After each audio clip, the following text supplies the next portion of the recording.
ನಮ್ಮ ಶಾಲೆಯಲ್ಲಿ ಶಾಲೆ ಹಿಂದುಗಡೆ ಒಂದು ಬಾವಿ ಇರೋದ್ರಿಂದ ಆ ಬಾವಿಯಲ್ಲಿ ಮೊಸಳೆ ಮರಿ ಬಂದಿದೆ.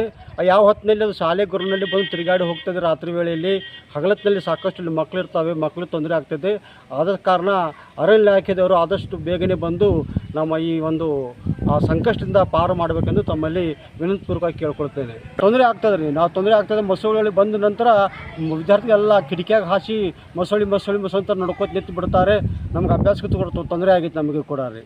ಅಪಾಯ ಮಾಡೋದು ಮುನ್ಸೂಚನೆ ಅದ ರೀ, ಮರಿ ಅದು ಸ್ವಲ್ಪ ದೊಡ್ಡದಾದ ಮರಿ, ಅದು ಸೂಚನೆ ಅದ ಯಾವ ಹೊತ್ತಿನಲ್ಲಿ ಅಪಾಯ ಮಾಡ್ತದೆ ಹೇಳಕ್ಕೆ ಬರಲಿಲ್ಲ. ಅದು ಬಾಯಿ ಬಿಟ್ಟು ಹೊರಗೆ ಬರ್ತದೆ ರೀ, ಬಾಯಿ ಹೊರಗಡೆ ಬಂದು ಎಲ್ಲ ಕಡೆ ತಿರುಗಾಡ್ತದೆ ಮಾಡ್ತದಲ್ಲ. ಅದು ಸಂಬಂಧಪಟ್ಟ ಇಲಾಖೆಯವ್ರಿಗೆ ಅದು ಬಂದು ಅದಕ್ಕೆ ಮಾಡಿ ತೊಗೊಂಡು ಹೋಗಿ ಅದಕ್ಕೆ ಬೇರೆ ಕಡೆ ಬಿಟ್ಟರೆ ಮಾಡಿದ್ರೆ ಅದು ಅನುಕೂಲ ಮಾಡಿಕೊಟ್ಟ. ಇಲ್ಲಿಗೆ ನಾಳೆ ಏನು ಮಕ್ಕಳು ತೊಂದರೆ ಆತ ಮಾಡ್ತಪ್ಪ ಅಂದ್ರೆ ಇಲಾಖೆಯವ್ರ ಮೇಲೆ ಅದು ಕ್ರಮ ಮಾಡಬೇಕಾಗ್ತೈತಿ. ಇಲ್ಲಿಕ್ಕಿರೋದು ಸಿದ್ದಪ್ಪ ರೀ.